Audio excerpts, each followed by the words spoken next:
चलो कोई नहीं, बात करते हैं बालक इलेक्ट्रिक फ्लक्स के बारे में।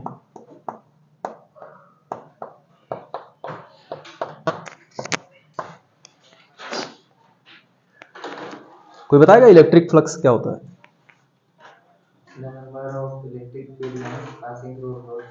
हाँ, किसी भी क्लोज सरफेस से बालक जितने भी number of electric field lines pass करेंगी उसको क्या बोला जाएगा? Electric flux. तो मैं मान लेता हूं हमारे पास एक सरफेस है कुछ इस तरीके से, इसमें से कुछ इलेक्ट्रिक फील्ड लाइंस पास कर रही हैं।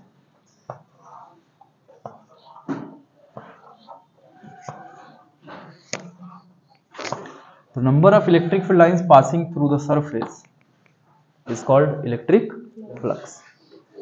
अब यहाँ पे एक चीज और आता है बालक, एक नाम, अभी उसके बारे में बात करते हैं थोड़ा। Area vector. एरिया वेक्टर, हालांकि एरिया, अच्छा बताइए क्या होता है? स्केलर क्वांटिटी होता है या वेक्टर क्वांटिटी होता है? स्केलर होता है, ठीक है। लेकिन हमने यहाँ क्या नाम दिया? Area vector. अच्छा, एरिया अगर स्केलर होता है तो स्केलर क्वांटिटी क्या होते हैं भाई?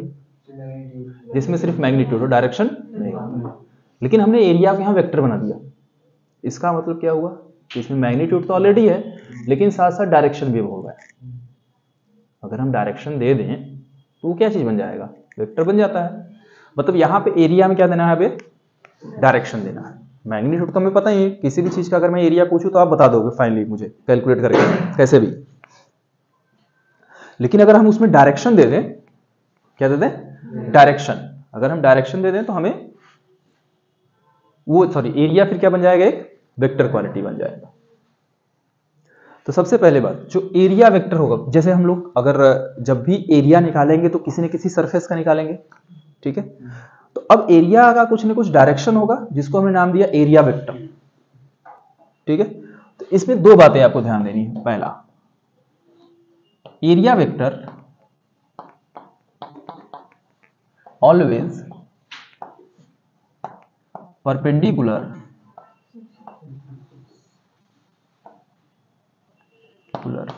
To the surface.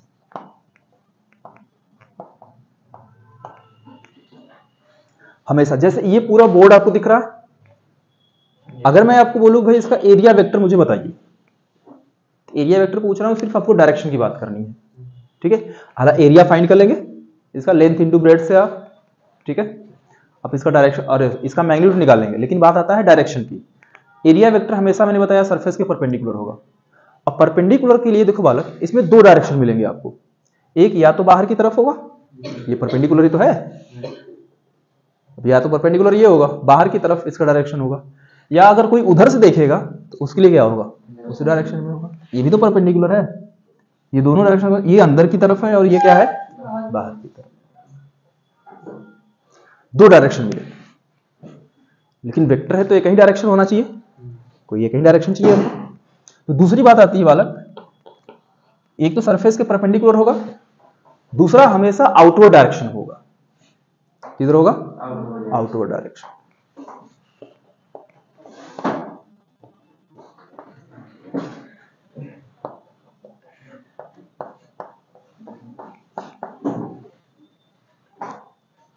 या डायरेक्टेड आउटवर्ड, मतलब बाहर की ओर। या इसका सिंपल सा तरीका है हमारे लिए वाला कि इस, अगर ये समझो ये पूरा हमारा बोर्ड एक सरफेस है, ठीक है। तो इसका एरिया वेक्टर सरफेस के परपेंडिकुलर होगा और आउटवर्ड डायरेक्शन में होगा। तो हमारे लिए आउटवर्ड क्या होगा? आपकी तरफ, यही आउटवर्ड होगा। अगर हम उधर चले जाएं तब हमारे लिए आउटवर्ड क्या होगा? उस तरफ हो जाएगा। अगर हम इसी बोर्ड को उस साइड से देखें तो आउटवर्ड क्या हो जाएगा? उस साइड का हो जाएगा। तो अब सिंपल से हम लोग डायरेक्शन आउटवर्ड लेते हैं, लेकिन यह एक तरीका और है, आप देख सकते हैं कि जिधर ऑब्जर्वर होगा, ऑब्जर्वर समझ रहे हो, जहां हम लोग जहां से खड़े होकर के उसको देखेंगे तो हमेशा ऑब्जर्वर के लॉन्ग होगा या ऑब्जर्वर के साइड होगा। सरफेस के परपेंडिकुलर होगा और किधर होगा? आउटवर्ड होगा, लेकिन किधर? ऑब्जर्वर की तरफ। आप किधर से उसको ऑब्जर्व कर रहे हो, देख रहे हो। जैसे ये मान लो दीवार है हमारी, अगर मैं बोले इसका एरिया वेक्टर क्या होगा? या तो सरफेस के इस डायरेक्शन में होगा या तो सरफेस के उधर होगा। अगर हम इस साइड से देखेंगे तो डायरेक्शन ये होगा, अगर हम उस साइड से देखेंगे डायरेक्शन वो उधर वाला हो जाएगा। तो ऑब्जर्वर वाला कंसेप्ट समझ में आ रहा है? जैसे मैं अगर बोलूं, एक ऐसे में बना देते हैं हम लोग, ये सरफेस कुछ ऐसा है, ठीक है, इसका कुछ एरिया होगा। अगर एक ऑब्जर्वर है, चलो तुम्हारा नाम क्या है? ज्ञानदीप, ठीक है। अच्छा, तुम ही जीडी हो? जीडी इसी को बुलाते हो तुम लोग? ठीक है, तुम मिलना आके हमसे। जीडी बहुत फेमस है कोचिंग में। हाँ, चलिए ये जीडी हो गया, ठीक है। एक इधर है, इधर कोई और बताओगे? तुम्हारा क्या नाम है? मोहित, वाह। चलिए, अगर जीडी के लिए हम बात करें, जीडी के लिए, तो इसके लिए एरिया वेक्टर डायरेक्शन किधर होगा? जीडी की तरफ होगा। ये एरिया वेक्टर है फॉर जीडी। और मोहित के लिए एरिया वेक्टर क्या होगा? इस साइड होगा। बोलो, दोनों के लिए बात समझ में आया है? एरिया वेक्टर का डायरेक्शन कैसे लेना है हमें? एक तो सरफेस के परपेंडिकुलर होगा, साथ में किस डायरेक्शन में होगा? ऑब्जर्वर के। परपेंडिकुलर तो होगा, लेकिन साथ में ऑब्जर्वर। बोलो, एरिया वेक्टर बात समझ में आया? क्लियर है? तो एरिया वेक्टर को पहले साइड में नोट करो, फिर हम लोग यहां पे फिर से दोबारा आएंगे। पहले इसको नोट करिए, एरिया वेक्टर को।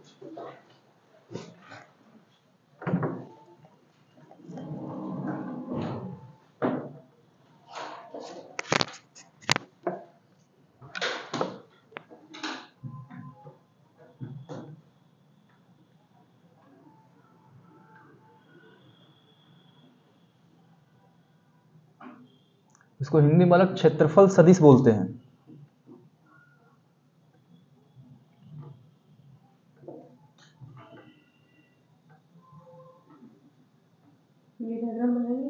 हाँ बिल्कुल, अपना नाम लिख लेना तुम लोग।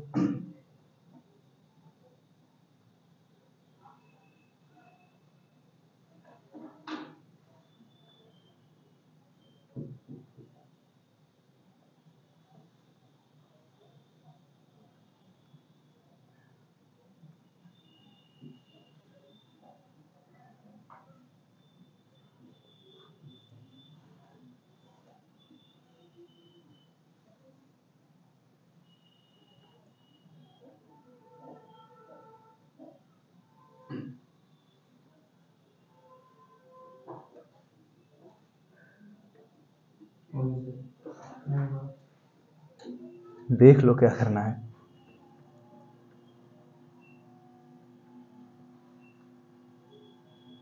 हो गया?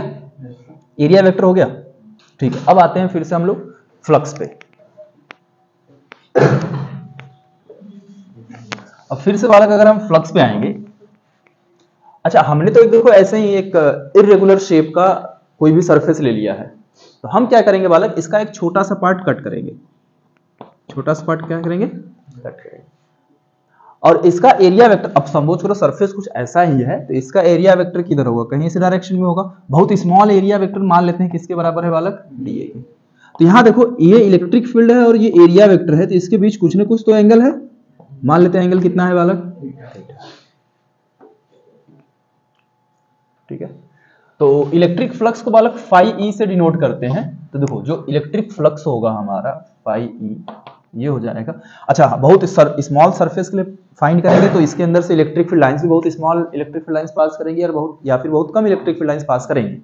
तो हमारा जो फ्लक्स भी मिलेगा वो भी बहुत स्मॉल मिलेगा। तो D phi is equal to होगा बालक E into D A cos theta. या आप कर सकते हैं, देखो एरिया वेक्टर का एक कंपोनेंट इधर आएगा इलेक्ट्रिक फील्ड के डायरेक्शन में, कितना? डी ए कॉस थीटा के बराबर आएगा क्या? एक इसके परपेंडिकुलर जाएगा। तो हमको कौन सा कंपोनेंट लेना है एरिया वेक्टर का, जो कि इलेक्ट्रिक फील्ड के डायरेक्शन में है? हमको कौन सा कंपोनेंट लेना है जो कि इलेक्ट्रिक फील्ड के डायरेक्शन में होगा? ठीक है। अब हमको क्या चाहिए? पूरे के पूरे अगर सरफेस के लिए चाहिए फ्लक्स, तो क्या करें? इंटीग्रेट कर दें। तो यहां D phi is equal to लिख सकते हैं integration E D A cos theta. अच्छा देखोगे तो यहां सर्कल बना होता है। सर्कल का मतलब होता है क्लोज सरफेस। सर्कल का मतलब क्या होता है? Close surface. इसको और अच्छे से अगर लिखना हो तो phi E is equal to लिखा जा सकता है close integration E dot D, लिख सकते हैं क्या? नहीं पढ़ते हैं A dot B is equal to A B cos theta, वैसे E D A cos theta क्या लिख दिए हैं? Vector E dot vector D. ठीक, चलिए मुझे थोड़ा सा इसका यूनिट की बात करिए तो यूनिट क्या होगा?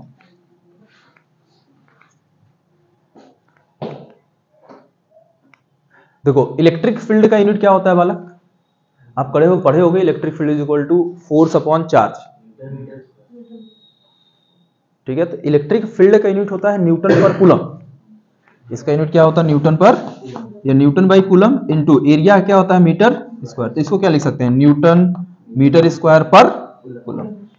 ये होगा इलेक्ट्रिक फ्लक्स का यूनिट। अब मुझे ये बताइए इलेक्ट्रिक फ्लक्स एक वेक्टर क्वांटिटी है कि स्केलर क्वांटिटी है? इलेक्ट्रिक फ्लक्स क्या है, वेक्टर या स्केलर? देखो बालक, कभी भी अगर दो वेक्टर का डॉट मल्टीप्लिकेशन होता है तो हमको हमेशा एक स्केलर क्वांटिटी मिलता है। अगर दो वेक्टर का क्रॉस मल्टीप्लिकेशन होगा तो हमको हमेशा एक वेक्टर क्वांटिटी मिलेगा। तो यहां पे डॉट किया गया है तो हमको क्या मिलेगा? स्केलर। तो इलेक्ट्रिक फील्ड क्या है? It is a scalar quantity.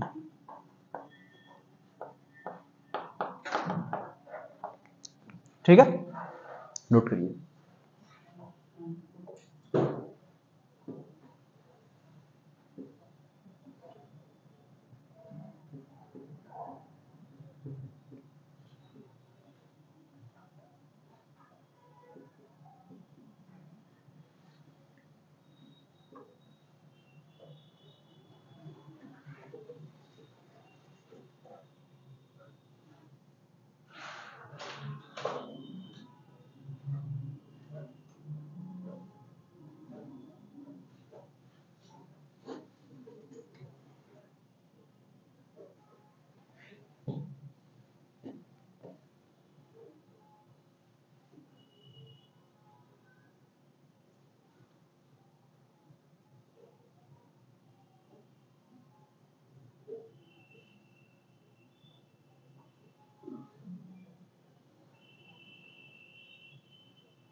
हो गया? चलिए अब हम लोग अभी देखो वाला क्या होता था कि हमने एक इरेगुलर शेप का एक सरफेस लिया था। ठीक है, अब एक रेगुलर या डेफिनिट शेप का एक सरफेस लेके फिर वहां पे इलेक्ट्रिक फ्लक्स की बात करेंगे। मैं ये डायग्राम मिटा दूं? तब देखिए, मान लेते हैं ये एक सरफेस है हमारे पास। ठीक है, इसके लिए बालक area vector electric field lines कुछ इस तरीके से पास कर रही हैं और ये इसका एरिया वेक्टर है और ये क्या है? Electric field. इनके बीच का एंगल कितना है? थीटा। तो बताइए फ्लक्स कितना होगा? ई ए कॉस थीटा। यही लिखेंगे। अब देखो हमको एक डेफिनिट शेप का सरफेस मिल गया है तो इसका एरिया हम फाइंड कर सकते हैं। ठीक है, इसका एरिया हमें पता लग सकता है, आप निकाल सकते हो लेंथ इंटू ब्रेड्थ करके। ठीक है, तब फाई क्या होगा? ई ए कॉस थीटा, या फिर क्या लिख सकते हैं? Phi E is equal to वाला ई डॉट ए। ठीक है, हमने जो एरिया को बहुत स्मॉल एरिया सपोज किया था, अब हमको इसका एरिया पता है, अब इसका एरिया फाइंड कर सकते हैं। ठीक है, चलिए तो इस पे कुछ केस पढ़ते हैं हम लोग।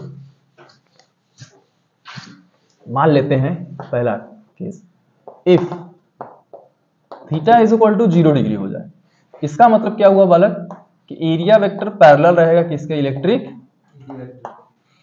हाँ, एरिया वेक्टर पैरेलल होगा इलेक्ट्रिक फील्ड के, इलेक्ट्रिक फील्ड पैरेलल होगा एरिया वेक्टर के। ठीक है, तो इसमें अगर मैं देखूं, इसका डायग्राम अगर बना दे थोड़ा सा, तो ये देखो एरिया वेक्टर रहा, ये क्या रहा?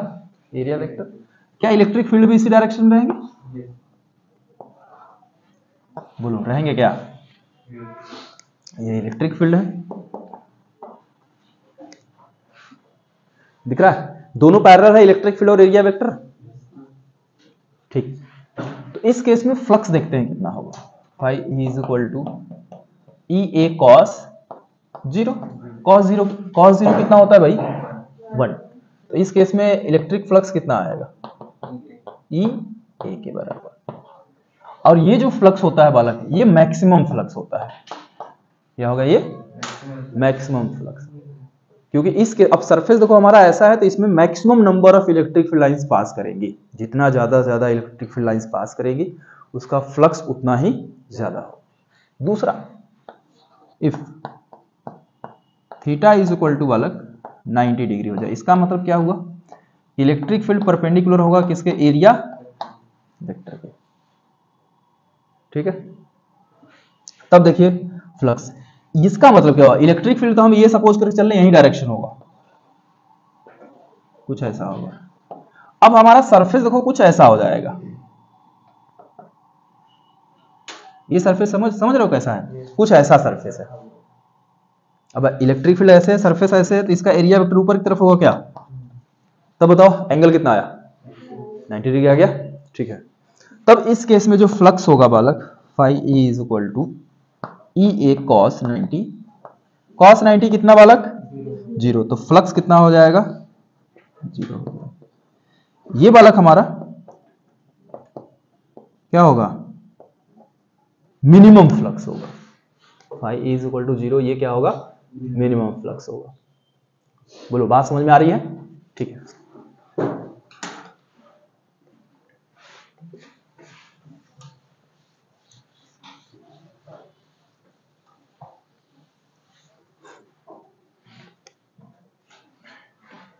आगे देखिए third case, if theta is equal to बालक 180 डिग्री हो जाए, इसका मतलब समझ रहे हैं कि इलेक्ट्रिक फील्ड और एक एरिया वेक्टर क्या हो जाए? एंटी पैरेलल हो जाए, कुछ ऐसा।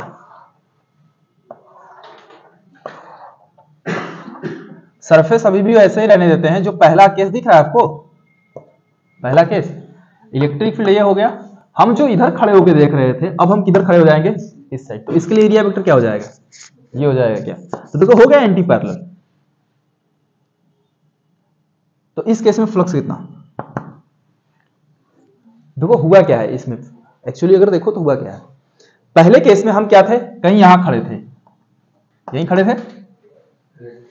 इस बाकी सारा के कंसेप्ट वही है, केस वही है, सरफेस भी वही है, हम बस इधर खड़े हो गए इस डायरेक्शन में। हुआ तो यही है। तो क्या कोई चेंज होगा? भाई जितने इलेक्ट्रिक फील्ड लाइंस इस केस में पास कर रहे थे, हमारे इधर खड़े होने से इलेक्ट्रिक फील्ड लाइंस में कोई चेंज तो होगा नहीं, अभी भी उतने ही पास करेंगे। समझ में आ रहा है? मतलब इस केस में अगर मैक्सिमम इलेक्ट्रिक फील्ड लाइंस है, तो उस केस में भी क्या होगा? मैक्सिमम ही होंगी। अगर इस केस में हम इधर खड़े हैं, तो अगर 10 इलेक्ट्रिक फील्ड लाइंस पास कर रही हैं, अगर हम उस साइड खड़े हो गए तब भी कितने पास करेगी? 10 ही पास करेंगे। तब फ्लक्स देखो कितना होगा बालक, क्या लिखेंगे? Phi E A cos 180। Cos 180 जानते हैं कितना होता है? -1। तो फाई ई क्या हो जाएगा? माइनस ई ए। तो माइनस क्यों हो गया समझ में आ रहा है? बस हमारे इधर उधर खड़े होने की वजह से। क्लियर है? गुड।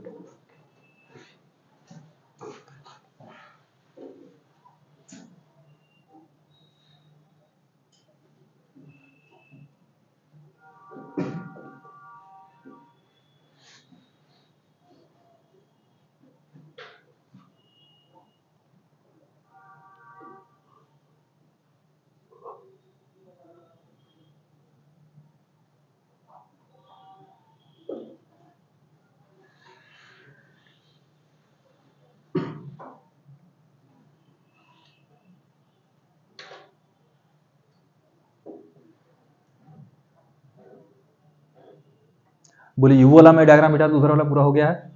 yes.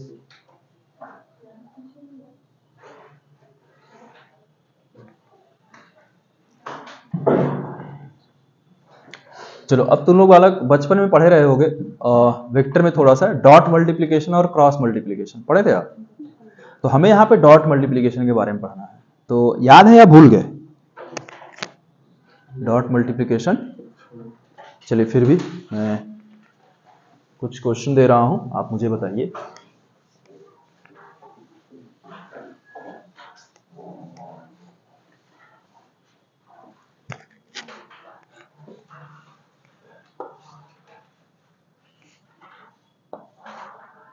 चलिए ये एक्स एक्सिस रहा और ये वाई एक्सिस रहा, ठीक है, तो ये जेड एक्सिस। एक हमारे पास सरफेस है बालक कुछ इस तरीके से, ठीक है, जो कि एक्स वाई प्लेन पे लाई कर रहा है। देखो लाई कर रहा है क्या, एक्स वाई प्लेन समझ रहे हो, ये एक्स वाई प्लेन है।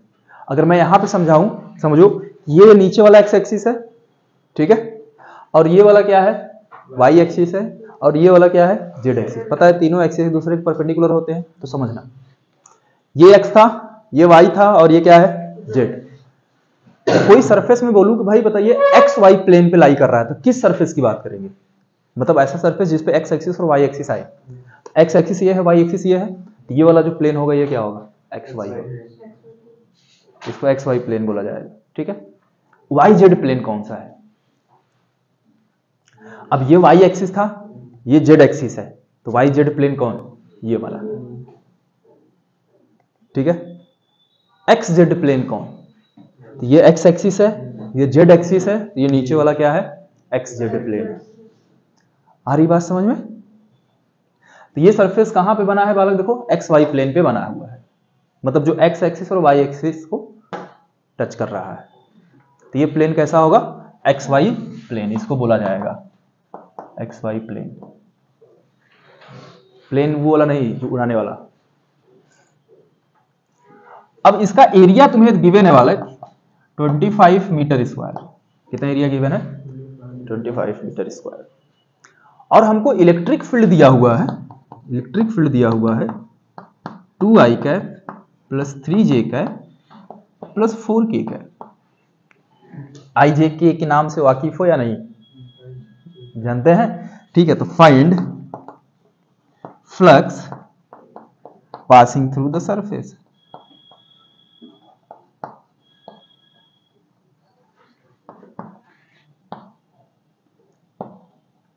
चलो बताओ बताओ जल्दी बताओ, flux passing through the surface.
बोलो बोलो।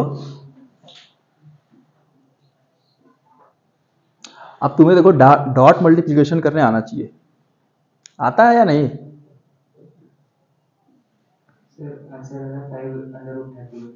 5√13।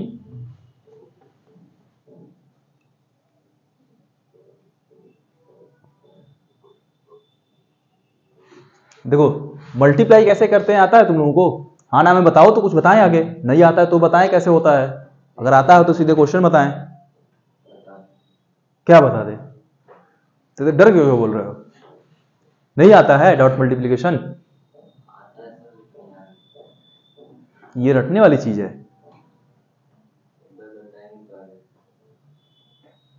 ठीक है। तो सीधे क्वेश्चन पे देखो। अच्छा देखो हमको इलेक्ट्रिक फील्ड तो पता है, पता है क्या दिया हुआ, एरिया वेक्टर पता है, एरिया तो पता है, लेकिन क्या एरिया वेक्टर पता है। अब एरिया वेक्टर किधर होगा, तो एरिया वेक्टर का डायरेक्शन किधर होगा, हम ये जानना चाह रहे हैं भाई, जेड की डायरेक्शन में होगा क्या। अब देखो ये एरिया वेक्टर, हम तो सामने खड़े हैं, एरिया वेक्टर इसका क्या होगा, कहीं इधर होगा बाहर की तरफ। अब ये डायरेक्शन किसका है, जेड एक्सिस का है। देखो ये एक्स एक्सिस होता है, ये वाई एक्सिस, और ये क्या है, जेड एक्सिस। तो इसका एरिया वेक्टर भी किधर होगा, जेड एक्सिस के लॉन्ग ही होगा। अब मुझे इसी चीज को मुझे वेक्टर के टर्म में लिखना है, तो area vector is equal to क्या लिखेंगे, 25। अब जेड एक्सिस के लॉन्ग यूनिट वेक्टर कितना होता है, के कैप, तो लिखेंगे 25 के कैप। बात समझ में आ रही है क्या। अगर यही माइनस जेड में होता तब तो माइनस के कैप लिखते। आप पता है अगर एक्स के लॉन्ग होता तो आई कैप लिखते, वाई के लॉन्ग होता तो जे कैप लिखते। तो मिल गया एरिया वेक्टर हमको। अब इनका डॉट करना है, क्या करना है, डॉट। भाई फ्लक्स तो यही कहता है ना कि ई डॉट ए। तब एरिया वेक्टर कितना है देखो, 2i cap plus 3j cap plus 4k cap. Dot क्या कह रहा है, 25 के कैप। हमने इसको, अच्छा ये देखो तुमको खुद से ही करना हुआ, या क्वेश्चन में दिया था, डायरेक्शन तो हमने खुद से निकाला है, हमें तो क्वेश्चन में दिया नहीं था। अब हमको डॉट करना है, तो डॉट करने के बालक क्या करते हैं, i का मल्टीप्लाई i के साथ करते हैं, j का मल्टीप्लाई j के साथ करते हैं, k का मल्टीप्लाई k के साथ। अब यहां देखो 2i कैप है, तो i कैप का कोफिशिएंट बोले तो गुणांक कितना, 2। इधर i कैप का कोफिशिएंट कितना, इधर i कैप है नहीं तो क्या मान लेंगे, 0। अब 2 का मल्टीप्लाई 0 के साथ करोगे तो मिले तो क्या मिलेगा, प्लस। j का कोफिशिएंट यहां कितना, 3, इधर j कोफिशिएंट कितना, 0। तो 3 का 0 मल्टीप्लाई करो तो क्या मिलेगा, 0, प्लस यहां k कोफिशिएंट कितना, 4, यहां k कोफिशिएंट कितना, 25। तो 25 इंटू 4 कितना, 100। तो कितना मिल गया, 100 न्यूटन मीटर स्क्वायर पर। तो इस सरफेस के लिए ये फ्लक्स आया हमारा। बोलो बात समझ में आई कैसे हुआ है, डॉट मल्टीप्लिकेशन कैसे करना है समझ में आ रहा है, बहुत अच्छे, नोट करिए।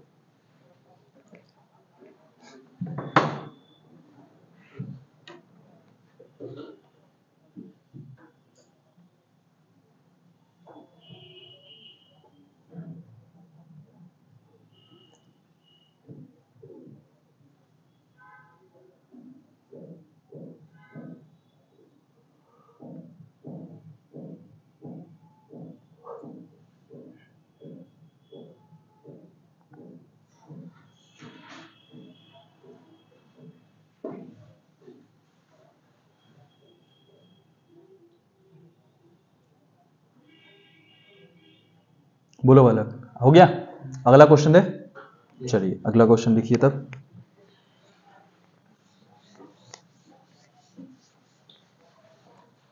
सपोज करो बालक कि हमारे पास एक क्यूब है, क्या है, क्यूब है। क्यूब तो देखे ही होगे हर कोई, हमारे पास एक क्यूब है इस तरीके से, ठीक। इसका मान लेते हैं सभी साइड बालक a के बराबर, ये भी a के बराबर है, ये भी a के बराबर है, और ये भी a के बराबर। क्यूब के सभी साइड क्या होते हैं, इक्वल होते हैं, सभी a है। मैं कुछ नाम लिखता हूं, a b c d e, इसको लिखते हैं e f g h, ठीक है। अब इलेक्ट्रिक फील्ड लाइंस कुछ इस तरीके से हमने डालना शुरू किया, या इलेक्ट्रिक फील्ड लाइंस कुछ इस तरीके से जाना शुरू की, ठीक है। इलेक्ट्रिक फील्ड की जो वैल्यू है आपको गिवन है बालक। पहले तो इसका डायरेक्शन देख लेना किधर है, नहीं डायरेक्शन आपको देते नहीं है, इलेक्ट्रिक फील्ड आपको दिया हुआ है सीधे, ये एक इलेक्ट्रिक फील्ड में रखा हुआ है पूरा पूरा क्यूब। इलेक्ट्रिक फील्ड आपको दिया हुआ है एक्स आई कैप प्लस वाई जे कैप प्लस जेड के कैप, ठीक है। क्या हर सरफेस का एरिया आप निकाल लेंगे, कितना, ए स्क्वायर, क्योंकि साइड इंटू साइड करेंगे, क्योंकि हर एक सरफेस, अब क्यूब क्या होता है, क्यूब का हर एक सरफेस कैसा होता है, स्क्वायर होता है, स्क्वायर का एरिया क्या होता है, साइड इंटू साइड। अब साइड आपको ए के बराबर दिया तो एरिया आप निकाल लेंगे। आप मुझे फ्लक्स बताइए। अब बताइए क्यूब है तो इसमें कुल कितने सरफेस होंगे? 6 सरफेस के लिए अलग अलग फ्लक्स बताइए कितना होगा सभी सरफेस के लिए। मैं सरफेस लिख दूं? देखो सरफेस आपको पहले बनाना होगा कुछ ऐसा मान लेना बालक, ये हमारा मान लो एक्स एक्सिस है, ये क्या है वाई एक्सिस है, ठीक है, और ये वाला जो लाइन आएगा ये कहीं कहाँ जाएगा? Z axis. तो सरफेस पहले 6 सरफेस तुम देख पा रहे हो कि नहीं देख पा रहे हो? ये वाला अगर मैं ये पूरा पूरा अपना रूम समझो, जो क्लासरूम है ये क्यूब है, ऐसा सपोज करते हैं क्लासरूम कैसा है? क्यूब है। तो 6 सरफेस, एक तो ये वाला सरफेस है, एक इसके सामने वाला है, एक ये सरफेस है, एक इसके सामने वाला है, एक नीचे वाला है और एक इसके सामने वाला है। कुल 6 सरफेस हुए। तो सरफेस दिख रहा है सबसे पहले ABCD दिख रहा है क्या? AB। तो आप फ्लक्स बता सकते हैं सरफेस ABCD के लिए कितना होगा फ्लक्स? ABCD ये सरफेस जो है इसके लिए फ्लक्स कितना होगा? इलेक्ट्रिक फील्ड किधर से जा नहीं रहा आपको गिवन है, नीचे लिखा गया है।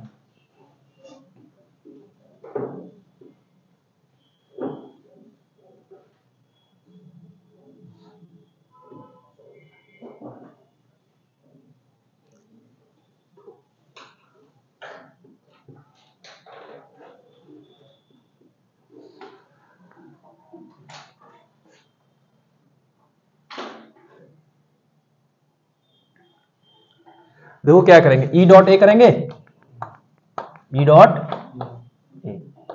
E तो आपको पता है एक्स आई कैप प्लस वाई जे कैप प्लस जेड के cap dot A area vector. Area तो ए स्क्वायर होगा, डायरेक्शन क्या होगा? देखो हम इस वाले सरफेस की बात कर रहे हैं क्या? अब ये सरफेस समझना सबसे आउटर वाला है सरफेस, मतलब वो वाला। अगर हम इस क्लासरूम की बात करें तो ए किस सरफेस की बात कर रहे हैं? उस वाले सरफेस की बात कर रहे हैं। ये एक्स है ये वाई है, तो इसका एरिया वेक्टर किधर होगा? Z direction. पॉजिटिव जेड या नेगेटिव जेड? Positive Z. तो एरिया वेक्टर को लिख सकते हैं क्या? ए स्क्वायर के कैप लिखा जा सकता है। इसके लिए एरिया वेक्टर तो यही आएगा। एरिया वेक्टर लेने में कोई दिक्कत होगा तो पूछना। अब क्या करना है? Dot multiply. तो आई और जे का तो 0 हो जाएगा, मिलेगा कितना? ए स्क्वायर जेड स्क्वायर। मिल गया, बस यही आंसर है हमारा ABCD सरफेस के लिए। अगला सरफेस मैं आपको दे रहा हूं ADHE, दिख रहा है ADHE, ADHE ये वाला सरफेस। और यहां पे बात करें अगर तो ये वाला सरफेस है, ठीक है। इस सरफेस की भी बात करना है पूरा पूरा। इसका भी एरिया किसके बराबर होगा? ए स्क्वायर के ही बराबर होगा। अब मुझे इसका एरिया वेक्टर चाहिए। अगर ये सरफेस है तो इसका एरिया वेक्टर तो कहीं इधर होगा, मतलब निगेटिव एक्स में होगा। इधर पॉजिटिव एक्स है, इधर क्या है? नेगेटिव। तो एरिया वेक्टर कितना होगा बालक? माइनस ए स्क्वायर आई कैप, क्योंकि एक्स के अलॉन्ग एरिया यूनिट वेक्टर कितना होता है? आई कैप होता है। माइनस क्यों लिखे समझ में आ रहा है? क्योंकि माइनस एक्स में है। अब डॉट कर दीजिए। डॉट करेंगे तो क्या देखो, केवल बाकी सब 0 होगा, केवल आई का मिलेगा, क्योंकि बाकी के कैप और जे कैप तो है नहीं। तो ए कैप जे कैप 0, तो एक्स वाला मिलेगा, क्या मिलेगा? Minus x. हो गया। चलो इसी तरीके से बालक तुम अब मुझे बताओ, ये सर देखो वो सरफेस हो गया, ये सरफेस हो गया, ठीक है। अब मैं लेने चल रहा हूं ऊपर वाला सरफेस। ऊपर वाला सरफेस देखो क्या है? DHGC। इस सरफेस के लिए बताइए।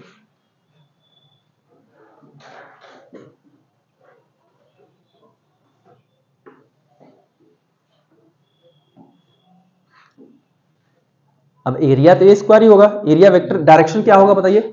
वाई के अलॉन्ग है। अब वाई के डायरेक्शन में यूनिट वेक्टर कितना होता है? जे कैप होता है। तो एरिया वेक्टर क्या होगा? ए स्क्वायर जे कैप। तो बताइए कितना आंसर? वाई स्क्वायर आएगा क्या? क्योंकि जे का जे में करेंगे तो यहां जे का कितना है? वाई है, और एरिया वेक्टर क्या है? ए स्क्वायर। तो वाई ए स्क्वायर। बोलो समझ में आ रहा है कैसे हो रहा है?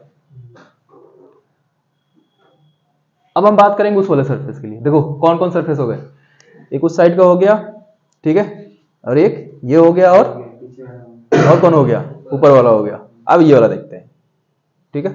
ये सरफेस कौन सा, इधर वाला देखो, उस किनारे का क्या है,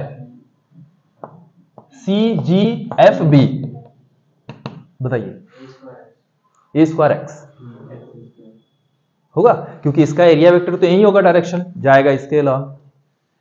एक्स के डायरेक्शन में आई कैप होता है, तो आई का एक साथ करेंगे केवल। यहां आई कितना है, एक्स है, तो एक्स ए,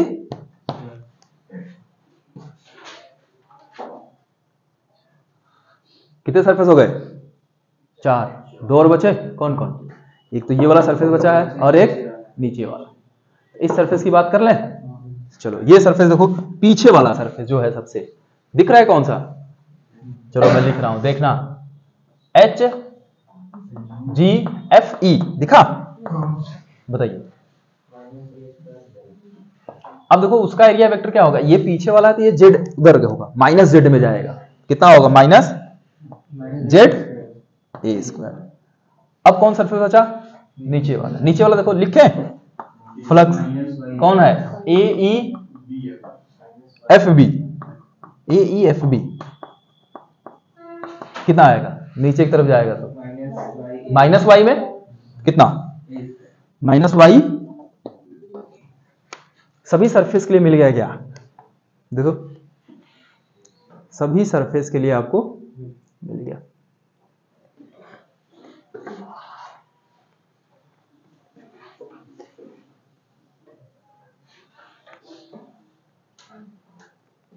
अब देखो अगर बालक मैं यहां पे आपसे टोटल फ्लक्स पूछूं, बताइए पूरे क्यूब के लिए कितना फ्लक्स, कितना, 0, कितना फ्लक्स होगा पूरे क्यूब के लिए, 0। 0 इसलिए होता है बालक क्योंकि जितना इलेक्ट्रिक फील्ड लाइंस इसके अंदर से पास किया है उतना ही निकल गया। ऐसा नहीं कि उसके अंदर रह गया, जितना निकला क्या हो गया, पूरा पूरा, मतलब इनकमिंग इज इक्वल टू क्या हो गया, आउटगोइंग। इसलिए टोटल फ्लक्स क्या हो गया इसके अंदर, 0 हो गया। लेकिन हर एक सरफेस के लिए कैसे निकालना समझ में आ रहा है, ठीक है।